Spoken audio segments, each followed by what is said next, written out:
escuchar con atención a dos personas discutiendo entre sí. La gente suele discutir por muchísimas razones diferentes, pero los argumentos que nosotros usamos en nuestras discusiones nos enseñan algo acerca de cómo funcionan internamente los seres humanos. C.S. Lewis señala en su libro Mero Cristianismo que es común escuchar cosas como estas cuando dos personas están discutiendo entre sí. ¿Qué te parecería si alguien te hiciera eso aquí? Es una frase común. O, ese asiento es mío porque yo llegué primero. O, déjalo en paz, que no te está haciendo ningún daño. O, es que tú me lo prometiste. Ahora, mis hermanos, ¿qué tienen en común todos esos argumentos? Bueno, que todos apelan a un cierto modelo de comportamiento que se espera que otros conozcan y que acepten como bueno y válido. Es por eso que la mayoría de las personas, cuando están discutiendo, cuando han hecho algo que no es conforme al modelo, se excusan de alguna manera presentando el argumento de por qué yo tenía una razón poderosa para hacer lo que hice. Por ejemplo, excúsame la tardanza, pero es que se me presentó un inconveniente cuando estaba saliendo de casa. ¿Verdad que sería muy raro escuchar a alguien decir, a mí qué me importa haberte hecho esperar? No, la gente no dice eso, la gente se excusa. O, ¿quién ha dicho que las personas deben ser puntuales? O que deben cumplir su palabra. No, nadie hace eso. Es como si todos los seres humanos se rigieran por una especie de regla universal de moralidad y de justicia, sin la cual ninguna discusión sería posible. ¿Qué significa discutir? Bueno, significa tratar de demostrar que el otro está equivocado o que hizo algo incorrecto.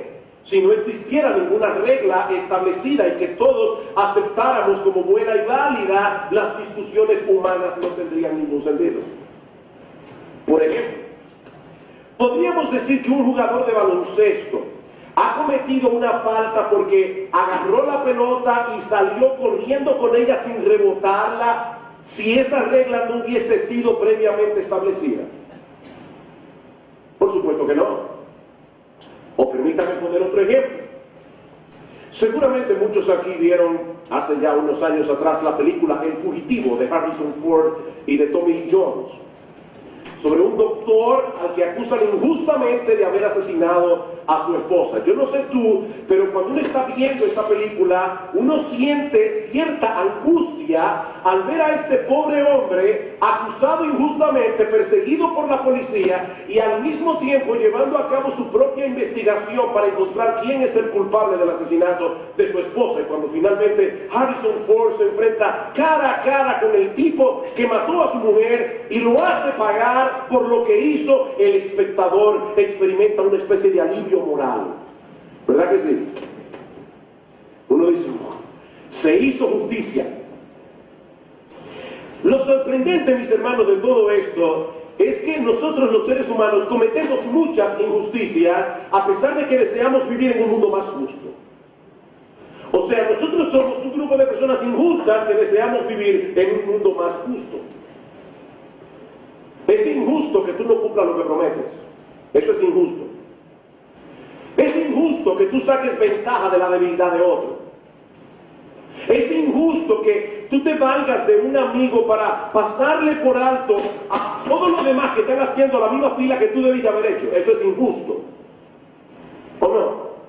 Nosotros somos injustos. Y estos ejemplos obviamente son los más triviales, mis hermanos y amigos que están en esta mañana aquí. Cada día en el mundo se cometen una serie de atropellos horribles, trayendo como consecuencia mucho sufrimiento y mucho dolor. Y la pregunta es, ¿cómo nosotros podemos vivir en un mundo así? Y sobre todas las cosas, ¿cómo nosotros podemos encajar esa realidad del mundo en que vivimos con nuestra teología?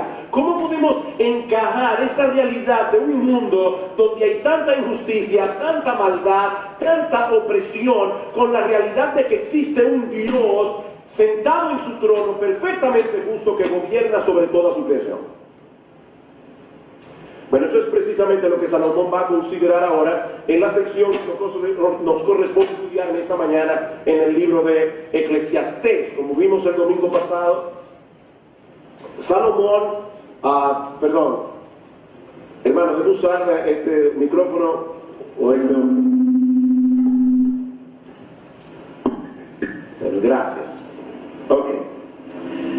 Por amor a los hermanos del sonido, me decían hermanos que ellos estuvieron ayer aquí desde las 4 de la tarde hasta las 10 de la noche tratando de resolver este problema. Es que estamos en una situación anormal. El anuncio que vamos a dar al final tiene que ver con esto.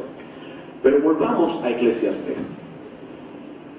Nosotros vimos el domingo pasado que Salomón ha planteado en la sección anterior, capítulo 3, versículos 1 al 15, que Dios gobierna soberanamente sobre el mundo que Él creó. Él es soberano y que Dios ha hecho todo hermoso en su tiempo, como dice en el versículo 11. Ahora, ¿cómo explicamos entonces si Dios hace todas las cosas hermosas en su tiempo? ¿Cómo nosotros explicamos las cosas terribles que pasan en este mundo cada día?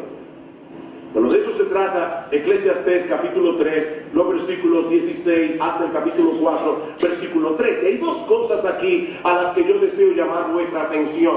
La primera es lo que alguien le ha llamado la inhumanidad del hombre en contra del hombre. La inhumanidad del hombre en contra del hombre, versículo 16. Vi más debajo del sol, que en lugar del juicio allí impiedad, y en el lugar de la justicia allí iniquidad. En la Biblia de las Américas dice, aún he visto más bajo el sol, que en el lugar del derecho está la impiedad, y en el lugar de la justicia está la iniquidad. Hermanos, ¿cuál es el lugar del derecho? ¿Cuál es el lugar de la justicia? Bueno, obviamente los tribunales humanos. De manera que lo que Salomón nos está diciendo aquí, el problema con el que él está lidiando aquí es con la corrupción del sistema judicial.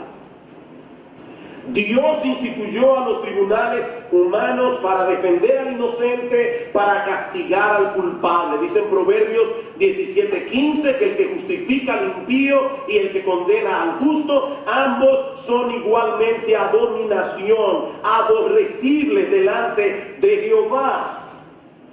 Pero mis hermanos, lamentablemente eso es lo que ocurre muchas veces en los tribunales. Muchos inocentes son condenados por crímenes que no cometieron. Y lo que es todavía peor, los verdaderos culpables continúan con sus vidas impunemente.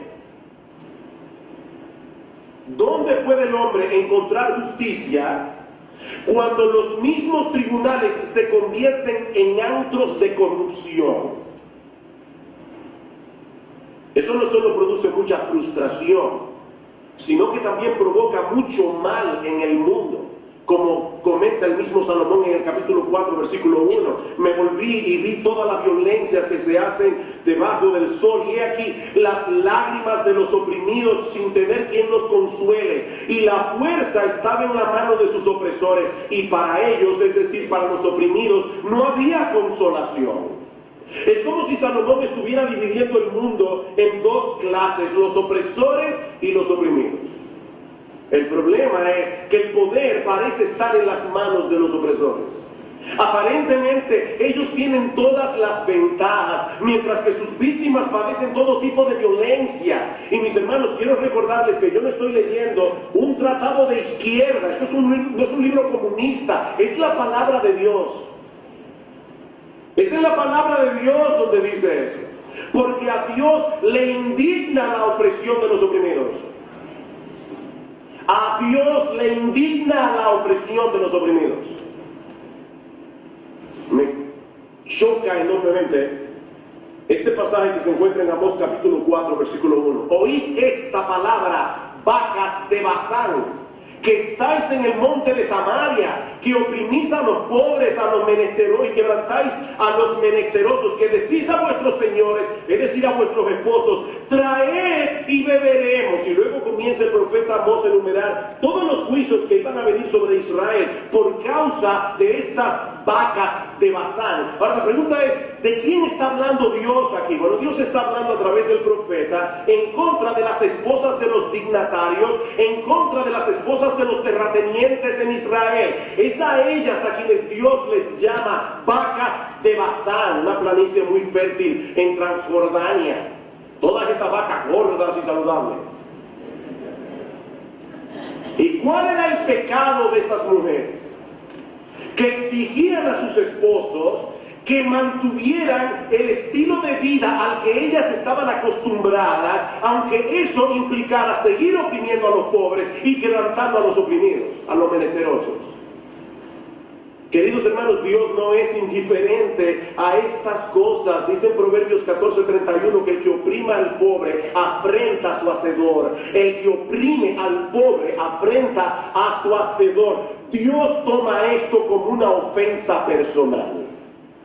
¿Y saben qué es lo más terrible de todo eso? Que muchas de esas acciones que cometen los poderosos en contra de los oprimidos, en contra de los más pobres, son pecados que se cometen amparados en la ley. No todo lo que es legal es piadoso. Las bancas de apuestas son legales. No todo lo que es legal es piadoso. Oigan lo que dice Isaías capítulo 10, versículo 1 al 2. ¡Ay de los que dictan leyes injustas! Oh, cómo me encantaría que me dieran un día la oportunidad de predicar en la Cámara de Representantes. ¡Ay de los que dictan leyes injustas y prescriben tiranía para apartar el juicio del juicio a los pobres, para quitarle el derecho a los afligidos de mi pueblo, para despojar a las viudas y robarle a los huérfanos! Y vuelvo y repito, no fue Marx que escribió esto.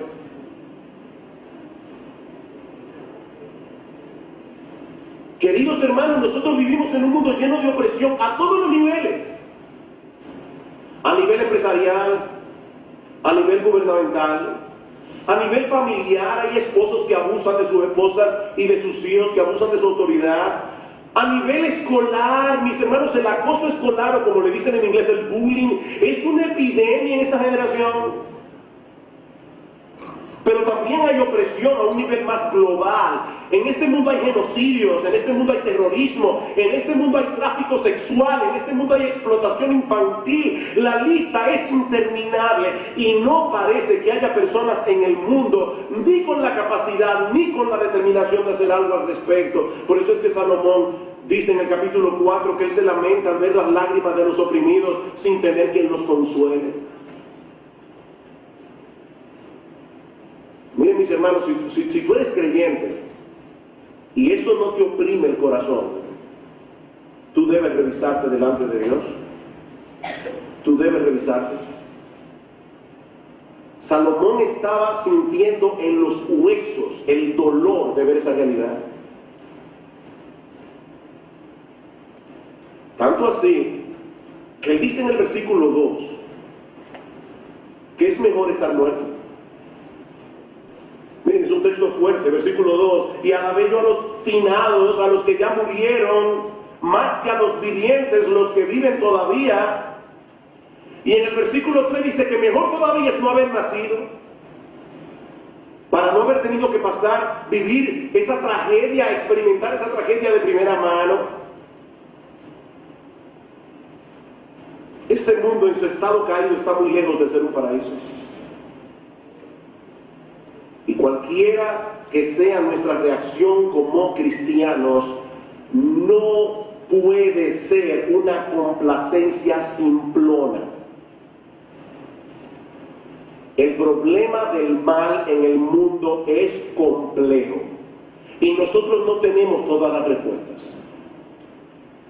Es complejo. ¿Cómo podemos encajar tanta injusticia y tanta opresión con nuestro cristianismo? Pero eso nos lleva a nuestro segundo encabezado. Ya vimos la inhumanidad del hombre en contra del hombre. Veamos ahora en segundo lugar la justicia de Dios en operación en un mundo lleno de injusticia. La justicia de Dios en operación en un mundo lleno de injusticia. A alguna persona le resulta prácticamente imposible encajar a Dios en el panorama del mundo en que vivimos. Para ellos, la única respuesta intelectualmente aceptable es la del ateísmo, negar la existencia de Dios. Sin embargo, la respuesta del ateísmo, como yo espero demostrar ahora mismo, no soluciona el problema, lo complica. Hace unos años atrás, el doctor Ravi Zacharias, que es un apologeta cristiano de origen hindú, se encontraba disertando acerca de la existencia de Dios en la Universidad de Nottingham, en Inglaterra, y al concluir su ponencia, un estudiante lo encaró visiblemente enojado y le dijo: hay demasiado mal en este mundo y por lo tanto no puede haber un Dios. ¿Han escuchado esa frase antes, verdad? Hay demasiado mal en el mundo y por lo tanto no puede haber un Dios. El doctor Zacarías le pidió al estudiante que se quedara de pie por un momento y entonces le preguntó muy inteligentemente: si hay tal cosa como el mal, ¿no admite usted que debe haber tal cosa como el bien? El estudiante respondió: supongo que sí, porque el mal no es otra cosa que la ausencia del bien. El mal se opone al bien. Si no hay bien, no hay mal. Obviamente. Zacarías entonces continuó diciendo: si hay tal cosa como el bien, usted debería admitir una ley moral sobre cuya base diferenciar entre el bien y el mal. Pero cuando usted admite una ley moral, también tiene que admitir a alguien que fue el dador de esa ley. Porque si no hay un dador de la ley moral, no hay tal ley. Y si no existe esa ley, tampoco hay bien. Y si no hay bien, tampoco hay mal. Entonces, ¿cuál es su pregunta?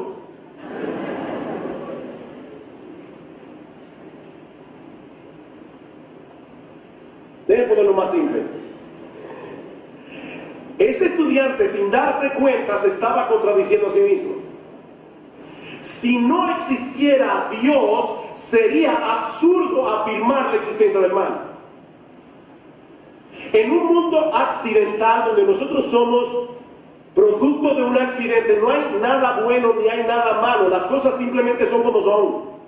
Como dice el escritor ruso Dostoyevsky, si no existe Dios, todo debería ser permitido. En un mundo sin Dios no tendríamos ninguna base real para diferenciar lo bueno de lo malo, que sea igualmente válida para todos. En un mundo sin Dios, nada puede ser catalogado como bueno o como malo. Las cosas simplemente serían como son. Cada cual tendría derecho a establecer su propio estándar de comportamiento y nadie debería imponer el suyo sobre los demás. Pero si existe Dios. Amén. Si existe un Dios que nos hizo a su imagen y semejanza, si existe un Dios que ha establecido las reglas del juego para todos por igual, es por eso que nos sentimos tan frustrados ante las injusticias del mundo. Y algún día, todos, absolutamente todos, ricos y pobres, oprimidos y opresores, tiranos y esclavizados, todos tendremos que comparecer delante de ese Dios para dar cuentas. Eso es lo que dice Salomón en el capítulo 3, versículo 17. Y dije yo en mi corazón: al justo y al impío juzgará Dios, porque allí hay un tiempo para todo lo que se quiere y para todo lo que se hace. Salomón está aplicando aquí lo que él ya nos enseñó en el versículo 1 del capítulo 3. Si todo tiene su tiempo y todo lo que se hace debajo del cielo tiene su hora, tiene que haber entonces un tiempo de juicio establecido en el calendario de Dios. Ahora, eso no quiere decir que ahora debamos quedarnos cruzados de brazos ante las injusticias y la opresión que vemos a nuestro alrededor mientras esperamos la justicia divina. No. Cada uno de nosotros está llamado a actuar en el rango de influencia que el Señor nos haya concedido para luchar contra la opresión, para luchar contra el abuso. Hay algo que podemos hacer como ciudadanos de una nación democrática, como padres, como pastores, como empresarios, o trabajando incluso a nivel gubernamental, aquellos que tienen esa vocación. Alguien definió la política como el manejo de los asuntos públicos para beneficio privado. Pero no debería ser así. Y de hecho, si tú eres un político cristiano, obviamente eso no debería ser así. Pero mis hermanos, debemos ser realistas. Por más que nos esforcemos, nunca podremos eliminar del todo la injusticia y la opresión en la sociedad humana. ¿Saben por qué? Porque el hombre es injusto. Y nuestra capacidad de acción es limitada. Es por eso, mis hermanos, que nosotros no podemos poner nuestra esperanza en ningún sistema de justicia humana. Amén. En ninguno. Pero sí podemos mirar hacia el futuro con esperanza, porque algún día habrá justicia en el mundo. Algún día habrá justicia. Dice en Hebreos capítulo 9, versículo 27, que está establecido para los hombres que mueran una sola vez y después de esto el juicio. Mi amigo, no hay reencarnación. No hay reencarnación. Dios estableció que todos muramos una sola vez y lo que sigue a continuación es el juicio. El mismo libro de Eclesiastés concluye diciendo que Dios traerá toda obra a juicio, juntamente con toda cosa encubierta, sea buena o sea mala. Eclesiastés 12:7. Y en Hebreos capítulo 4, versículo 13 dice que todas las cosas, incluyendo tu vida, todas las cosas están desnudas y abiertas a los ojos de aquel a quien tenemos que dar cuenta. Los creyentes podemos orar al Señor donde quiera que veamos injusticia y opresión, porque nosotros tenemos la certeza de que nuestras oraciones serán respondidas en el tiempo de Dios, no en el nuestro. Seguramente algunos aquí han escuchado una canción escrita, entre otros, por David Foster. La han popularizado Celine Dion, Andrea Bocelli y otros más, titulada La Oración. Estaba escuchando la canción esta semana y en una de sus estrofas dice: soñamos con un mundo sin más violencia, un mundo de justicia y de esperanza. ¿Saben por qué esta canción es muy popular? Y es muy popular. No solo porque es muy hermosa, sino también porque expresa el anhelo de mucha gente. Soñamos con un mundo sin violencia, soñamos con un mundo de justicia y de esperanza, pero lo cierto es que eso no será posible hasta que Jesucristo regrese en gloria. Amén. Eso no será posible. Los que están al día en su plan de lectura de 2 años leyeron esta mañana 2 Tesalonicenses capítulo 1. Y ese pasaje lo expresa muy claramente. 2 Tesalónica capítulo 1 dice en el versículo 6: porque es justo delante de Dios pagar con tribulación a los que os atribulan, y a vosotros que sois atribulados, daros reposo con nosotros cuando se manifieste el Señor Jesús desde el cielo con los ángeles de su poder, en llama de fuego, para dar retribución a los que no conocen a Dios, ni obedecen al Evangelio de nuestro Señor Jesucristo, los cuales sufrirán pena de eterna perdición, excluido de la presencia del Señor y de la gloria de su poder. Cuando Él venga en aquel día para ser glorificado en sus santos y ser admirado en todos los que creyeron en Él. Hasta la segunda venida de Cristo, el mundo seguirá experimentando injusticia y opresión. Y si te da la sensación de que Él está tardando demasiado, a veces uno tiene esa sensación. Recuerda lo que dice el apóstol Pedro en su segunda carta: el Señor no retarda su promesa, según algunos la tienen por tardanza, sino que es paciente para con nosotros, no queriendo que ninguno perezca, sino que todos los que Él ha elegido desde antes de la fundación del mundo procedan al arrepentimiento. Si el Señor Jesucristo hubiera regresado hace apenas 15 años atrás, muchos de ustedes estarían en el infierno ahora mismo. ¿O no es así? Hace 15 años. Nuestro Dios lo hizo todo hermoso en su tiempo. Amén. Incluyendo el momento de la segunda venida de Cristo.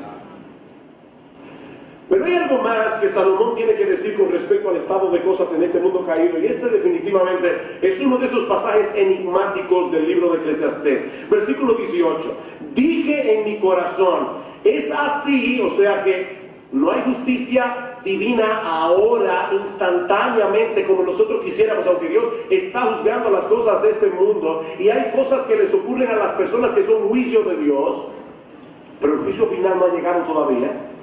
Dice Salomón, dije en mi corazón, es así por causa de los hijos de los hombres, para que Dios los pruebe y para que vean que ellos mismos son semejantes a las bestias. Uy, ¿qué es lo que Salomón nos está diciendo? Bueno, lo que Salomón parece estar enseñando en este pasaje es que cuando los hombres pervierten la justicia para su propio provecho y oprimen a su prójimo sin misericordia, en realidad están actuando como animales. La naturaleza bestial del hombre queda claramente evidenciada en este mundo lleno de injusticias. Por eso es que Salomón dice, Dios está probando al hombre. No una prueba en la que tú puedes fallar o en la que puedes pasar. Dios está poniendo a prueba tu carácter en este mundo de injusticia. A ver si tú te vas a alinear con la bestialidad del hombre o te vas a alinear con la justicia de Dios. Dios te está probando. Esto revela el carácter humano. Mis hermanos, los seres humanos somos capaces de cometer los actos más atroces que podamos imaginar para sacar provecho de los demás. Y por supuesto, como estos opresores no son castigados inmediatamente, ellos creen que se pueden salir con la suya. Escuchen lo que dice en Eclesiastés 8:11. Dice, por cuanto no se ejecuta luego sentencia sobre la mala obra, el corazón de los hijos de los hombres está en ellos dispuestos para hacer el mal. Ay, abusé de este individuo y no me pasó nada. Es más, me salió bien el negocio, estoy ganando más ahora. La injusticia parece funcionar. Y como Dios no emite inmediatamente un juicio visible sobre el individuo, Él cree que Él puede seguir saliéndose con la suya y vivir así. Y se hace cada vez más bestial. Pero hay otro aspecto en que los hombres son afines a los animales. Versículos 19 y 20.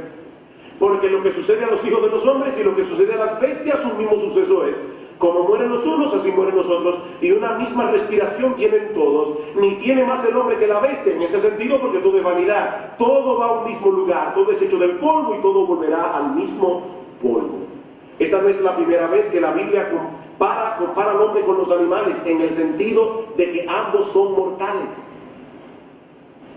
Dice en el Salmo 49:12 que el hombre no permanecerá en honra, sino que es semejante a las bestias que perecen. Nosotros perecemos como las bestias. Y en ese mismo Salmo, en el 49, a partir del versículo 16, dice, no temas cuando se enriquece alguno, cuando aumenta la gloria de su casa, porque cuando se muera no llevará nada, ni descenderá tras él su gloria, aunque mientras viva llame dichosa su alma, y sea loado cuando prospere. Él entrará en la generación de sus padres y nunca más verá la luz. El hombre que está en honra y no entiende es semejante a las bestias que perecen. Otra vez la misma idea. No importa cuántas riquezas los hombres ricos lleguen a acumular, al final de cuentas todos moriremos exactamente como mueren los animales. Sin embargo, hay una diferencia fundamental entre la muerte de un perro o de cualquier otro animal y la muerte de un hombre. Versículo 21. ¿Quién sabe que el espíritu de los hijos de los hombres sube arriba y que el espíritu del animal desciende abajo a la tierra? Algunos interpretan este pasaje como una declaración de agnosticismo de parte de Salomón. O sea, como de escepticismo, de duda. Como si él estuviera diciendo, ¿quién sabe realmente lo que sucederá con los animales y con los seres humanos cuando mueran? Por supuesto, si nosotros morimos igual que los animales y ya todos nos vamos a ir a la inextensión, no hay justicia en el mundo. Si la muerte es el fin de todo, no hay justicia. No hay justicia. Ahora, ¿es eso lo que Salomón está enseñando aquí? Yo estoy seguro de que no. Y eso en primer lugar porque contradeciría todo lo que la Biblia enseña al respecto. Y en segundo lugar porque contradeciría al mismo Salomón en Eclesiastés. Contradeciría el mismo contexto. Nosotros vimos la semana pasada cómo Salomón declara en el versículo 11 que Dios puso eternidad en el corazón de los hombres. Dios puso eternidad. Tú tienes la sensación de que la muerte no es el fin, porque Dios puso eternidad.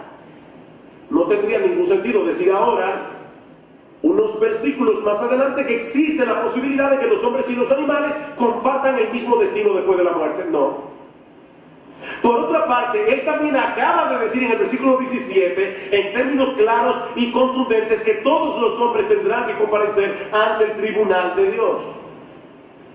Y más adelante, al final de Eclesiastés, en el capítulo 12, versículo 7, Salomón señala que el espíritu de los hombres vuelve a Dios que lo dio. De manera que quién sabe, del versículo 21, no es una manifestación de duda, es la declaración de un hecho.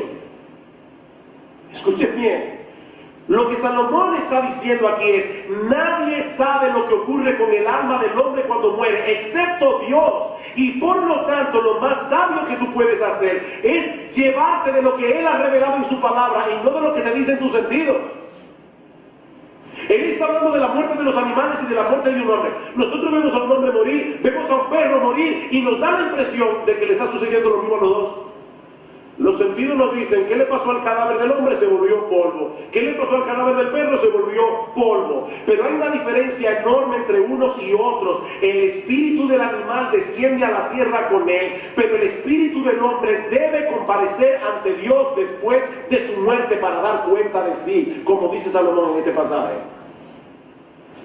Y esa es una conclusión a la que nadie va a llegar por su propia inteligencia. Dios tiene que revelarlo. Por eso Salomón dice: ¿quién sabe eso? A menos que Dios se lo revele. El hombre en su impiedad y en su injusticia se comporta muchas veces en una forma bestial. Y al igual que las bestias, él también debe morir. Pero hay una diferencia fundamental entre los hombres y los animales. Y es que nosotros tendremos que comparecer ante el tribunal de Dios, los animales no. De manera que lo que Salomón parece estar diciendo aquí es algo como esto: no te regocijes pensando que la muerte será una puerta de escapatoria para evadir el juicio divino. No, la muerte es más bien la garantía de que seremos juzgados. Porque el espíritu de los hombres sube arriba, a la presencia de Dios. Ese sentido de justicia que tú tienes en el corazón te grita a voz en cuello que la muerte no puede ser el fin de nuestra existencia en el mundo. Miren, mis hermanos, si eso fuera así, si la muerte, si la historia humana no concluyera en el juicio final, esta vida sería una broma muy pesada y muy difícil de sobrellevar. ¿Ustedes creen que Hitler pagó por todos sus crímenes cuando se suicidó en el búnker? ¿O que Trujillo pagó por todos sus crímenes el 31 de mayo?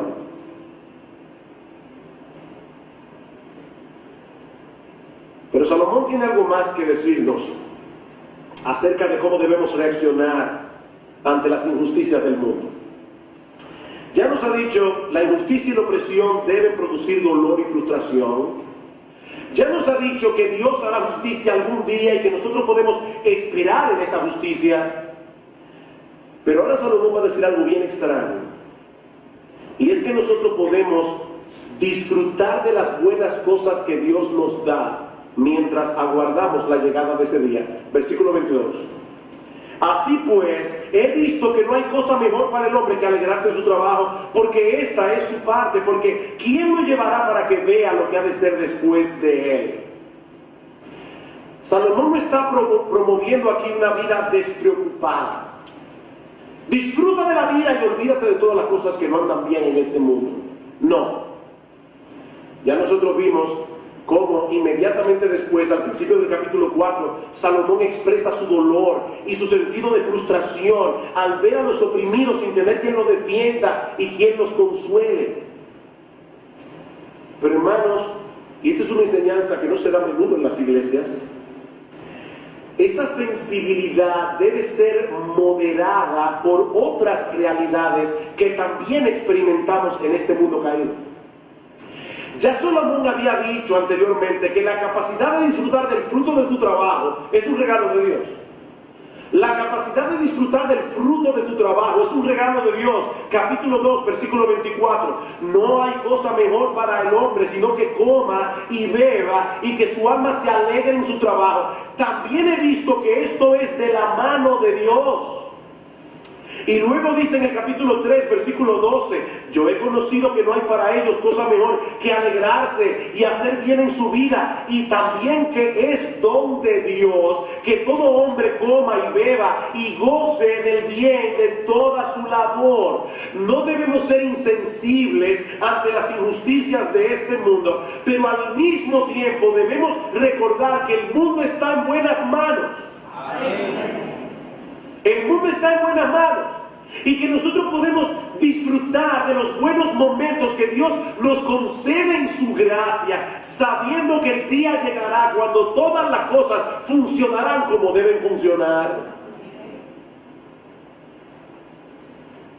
¿Y cómo me voy a comer yo este plato de comida cuando yo sé que hay tanta gente muriéndose de hambre? Bueno, mi hermano, en la providencia de Dios, Él te proveyó ese plato de comida. Y tú le das gloria a Dios comiéndote el plato de comida que Él te proveyó, con gracias, con acción de gracias, con alabanza en el corazón. Hay que moderar esto. Nosotros no tenemos idea de lo que enfrentaremos mañana, ni mucho menos de lo que va a ocurrir con el fruto de nuestras labores cuando ya nosotros no estemos aquí. Recuerda que Salomón dijo eso en el capítulo 2, versículo 19, dice, y quién sabe si será sabio o necio el que se enseñoreará de todo mi trabajo y que yo me afané y en que ocupé debajo del sol mi sabiduría. Y dice Salomón, esto también es vanidad. Y ahora dice en el versículo 22, así pues he visto que no hay cosa mejor para el hombre que alegrarse en su trabajo, porque esta será su parte, porque ¿quién lo llevará para que vea lo que ha de ser después de él? Mi hermano, disfruta de los dones que Dios te da, pero recordando siempre que no debes poner tu esperanza en ninguno de esos dones. Recordando siempre que todas las cosas que este mundo ofrece son pasajeras. Recordando siempre que ninguna de las ofertas de este mundo podrá aliviar tu dolor si no llegas debidamente preparado al día del juicio. Miren, es aterrador ese pasaje en Apocalipsis cuando dice, vi a los muertos grandes y pequeños de pie ante Dios. Ahí van a estar los multimillonarios de este mundo, que están acostumbrados a que les rindan pleitesía. Van a estar de pie, sin nada y desnudos en la presencia de Dios. Y ese día, cuando tengan que dar cuentas por sus vidas, ni su Ferrari, ni su cuenta bancaria en Suiza o en la isla Caimán y su mansión terrenal le servirán de nada, no le darán ningún consuelo, porque serán arrojados para siempre en el lago que arde con fuego y azufre, que es la muerte segunda. Es aterrador.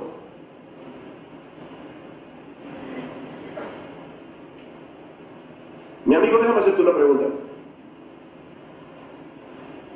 ¿Tú sabes cuál será el destino de tu alma cuando te toque enfrentar el momento de la muerte?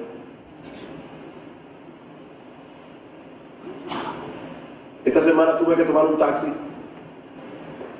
y le había hablado al Señor, Señor, ayúdame a predicar el Evangelio a este taxista.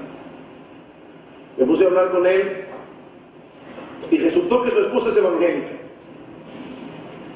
Y tú vas a la iglesia, me dijo, no, eso como que no me sale. Yo le dije, mira, déjame decirte una cosa, si tú estás enfermo y tú lo sabes, tú tienes que ir al médico, aunque no te salga.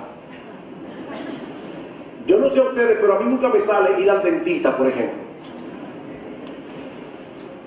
Ni a los médicos en general. Pero hay que ir cuando tú sabes que tienes un problema. Yo le dije, mira, no te pongas a esperar que te salga, tú tienes un problema. Tú vas a morir algún día.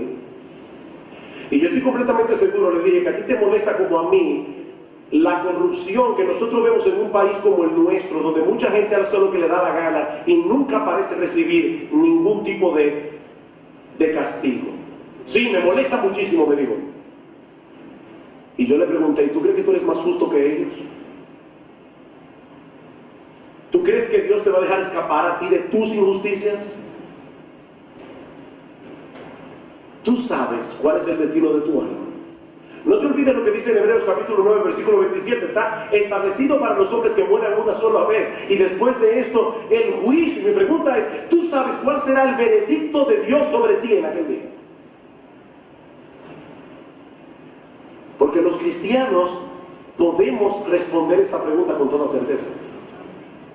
Y no porque creamos que somos mejores que los demás y que tenemos el cielo asegurado por nuestras buenas obras. No, yo te puedo responder a dónde va mi alma el día que yo muera. Yo te puedo responder cuál será el veredicto en el tribunal de Dios. Ahora te lo puedo decir, porque la Biblia ya me lo reveló. Dice la palabra de Dios que todo aquel que pone su fe en Cristo será salvo. Todos sus pecados serán perdonados. Su deuda ha sido saldada en el tribunal de Dios. Porque de tal manera amó Dios al mundo que ha dado a su Hijo unigénito para que todo aquel que en él cree no se pierda, mas tenga vida eterna. Por tanto, Romanos 8:1, no hay condenación para aquellos que están en Cristo Jesús. No hay condenación. Nosotros sabemos para dónde vamos. La pregunta mía es, ¿lo sabes tú? Mi amigo, ¿es Cristo tu esperanza? Porque eres la única esperanza. ¿Es Cristo tu esperanza? Ay, sí, pastor, déjame hacer otra pregunta. ¿Tú manifiestas en tu vida los frutos de aquellas personas que verdaderamente se han arrepentido de sus pecados y han creído en Cristo para la salvación de su alma? Como yo he dicho muchas otras veces, esto es una frase muy profunda. Creer en Cristo implica creer en Cristo. En otras palabras, creer en Cristo es no creer en nadie más, ni siquiera en ti mismo. Una persona que cree en Cristo tiene una lucha constante en su corazón porque él le cree a Cristo. Él quiere hacer su voluntad aún por encima de los deseos que hay en su propio corazón en contra de la voluntad de Cristo. La pregunta mía es, ¿tú tienes esa lucha en tu corazón porque tú quieres hacer la voluntad de Dios? Porque dice en Mateo capítulo 7, versículo 21, que en el día del juicio, dice el Señor, muchos me dirán en aquel día, Señor, Señor, en tu nombre no echamos fuera demonios, en tu nombre hicimos milagros, en tu nombre no profetizamos, y entonces les declararé, nunca os conocí, apartaos de mí, hacedores de maldad. ¿Tú crees en Cristo? ¿Te has arrepentido de tus pecados? ¿Y has venido a Cristo pidiendo perdón y confiando únicamente en Él? Porque la Biblia dice, si alguno cree en mí, dice el Señor, tiene vida eterna y no vendrá a condenación, mas ha pasado de muerte a vida. Policía, y al mismo tiempo llevando a cabo su propia investigación para encontrar quién es el culpable del asesinato de su esposa. Y cuando finalmente Harrison Ford se enfrenta cara a cara con el tipo que mató a su mujer y lo hace pagar por lo que hizo, el espectador experimenta una especie de alivio moral. ¿Verdad que sí? Uno dice, se hizo justicia. Lo sorprendente, mis hermanos, de todo esto es que nosotros los seres humanos cometemos muchas injusticias a pesar de que deseamos vivir en un mundo más justo. O sea, nosotros somos un grupo de personas injustas que deseamos vivir en un mundo más justo. Es injusto que tú no cumplas lo que prometes. Eso es injusto. Es injusto que tú saques ventaja de la debilidad de otro. Es injusto que tú te valgas de un amigo para pasarle por alto a todos los demás que están haciendo la misma fila que tú debiste haber hecho. Eso es injusto. ¿O no? Nosotros somos injustos. Y estos ejemplos obviamente son los más triviales, mis hermanos y amigos que están en esta mañana aquí. Cada día en el mundo se cometen una serie de atropellos horribles, trayendo como consecuencia mucho sufrimiento y mucho dolor. Y la pregunta es, ¿cómo nosotros podemos vivir en un mundo así? y sobre todas las cosas, cómo nosotros podemos encajar esa realidad del mundo en que vivimos con nuestra teología. Cómo podemos encajar esa realidad de un mundo donde hay tanta injusticia, tanta maldad, tanta opresión, con la realidad de que existe un Dios sentado en su trono, perfectamente justo, que gobierna sobre toda su creación. Bueno, eso es precisamente lo que Salomón va a considerar ahora en la sección que nos corresponde estudiar en esta mañana en el libro de Eclesiastés. Como vimos el domingo pasado, Salomón, hermano, ¿debo usar este micrófono o este? Gracias. Ok. Por amor a los hermanos del sonido, me decían, hermanos, que ellos estuvieron ayer aquí desde las 4 de la tarde hasta las 10 de la noche tratando de resolver este problema. Es que estamos en una situación anormal. El anuncio que vamos a dar al final tiene que ver con esto. Pero volvamos a Eclesiastés. Nosotros vimos el domingo pasado que Salomón ha planteado en la sección anterior, capítulo 3, versículos 1 al 15, que Dios gobierna soberanamente sobre el mundo que Él creó. Él es soberano y que Dios ha hecho todo hermoso en su tiempo, como dice en el versículo 11. Ahora, ¿cómo explicamos entonces si Dios hace todas las cosas hermosas en su tiempo? ¿Cómo nosotros explicamos las cosas terribles que pasan en este mundo cada día? Bueno, de eso se trata Eclesiastés capítulo 3, los versículos 16 hasta el capítulo 4, versículo 13. Hay dos cosas aquí a las que yo deseo llamar vuestra. ¿Verdad que sería muy raro escuchar a alguien decir, a mí qué me importa haberte hecho esperar? No, la gente no dice eso, la gente se excusa. O, ¿quién ha dicho que las personas deben ser puntuales? O que deben cumplir su palabra. No, nadie hace eso. Es como si todos los seres humanos se rigieran por una especie de regla universal de moralidad y de justicia, sin la cual ninguna discusión sería posible. ¿Qué significa discutir? Bueno, significa tratar de demostrar que el otro está equivocado o que hizo algo incorrecto. Si no existiera ninguna regla establecida y que todos aceptáramos como buena y válida, las discusiones humanas no tendrían ningún sentido. Por ejemplo, podríamos decir que un jugador de baloncesto ha cometido una falta porque agarró la pelota y salió corriendo con ella sin rebotarla, si esa regla no hubiese sido previamente establecida. Por supuesto que no. O permítame poner otro ejemplo.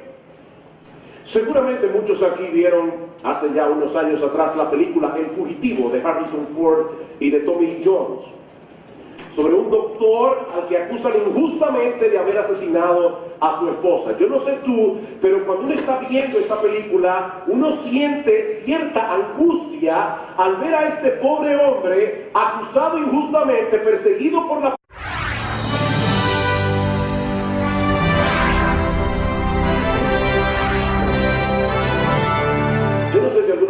Si has detenido a escuchar con atención a dos personas discutiendo entre sí. La gente suele discutir por muchísimas razones diferentes, pero los argumentos que nosotros usamos en nuestras discusiones nos enseñan algo acerca de cómo funcionan internamente los seres humanos. C.S. Lewis señala en su libro Mero Cristianismo que es común escuchar cosas como estas cuando dos personas están discutiendo entre sí. ¿Qué te parecería si alguien te hiciera eso aquí? Es una frase común. O, ese asiento es mío porque yo llegué primero. O, déjalo en paz que no te está haciendo ningún daño. O, es que tú me lo prometiste. Ahora, mis hermanos, ¿qué tienen en común todos esos argumentos? Bueno, que todos apelan a un cierto modelo de comportamiento que se espera que otros conozcan y que acepten como bueno y válido. Es por eso que la mayoría de las personas, cuando están discutiendo, cuando han hecho algo que no es conforme al modelo, se excusan de alguna manera presentando el argumento de por qué yo tenía una razón poderosa para hacer lo que hice. Por ejemplo, excúsame la tardanza, pero es que se me presentó un inconveniente cuando estaba saliendo de casa. atención. La primera es lo que alguien le ha llamado la inhumanidad del hombre en contra del hombre. La inhumanidad del hombre en contra del hombre. Versículo 16. Vi más debajo del sol, que en lugar del juicio allí impiedad, y en el lugar de la justicia allí iniquidad. En la Biblia de las Américas dice, aún he visto más bajo el sol, que en el lugar del derecho está la impiedad, y en el lugar de la justicia está la iniquidad. Hermanos, ¿cuál es el lugar del derecho? ¿Cuál es el lugar de la justicia? Bueno, obviamente los tribunales humanos. De manera que lo que Salomón nos está diciendo aquí, el problema con el que él está lidiando aquí es con la corrupción del sistema judicial. Dios instituyó a los tribunales humanos para defender al inocente, para castigar al culpable. Dice en Proverbios 17:15 que el que justifica al impío y el que condena al justo, ambos son igualmente abominación, aborrecible delante de Jehová. Pero mis hermanos, lamentablemente eso es lo que ocurre muchas veces en los tribunales. Muchos inocentes son condenados por crímenes que no cometieron. Y lo que es todavía peor, los verdaderos culpables continúan con sus vidas impunemente. ¿Dónde puede el hombre encontrar justicia cuando los mismos tribunales se convierten en antros de corrupción?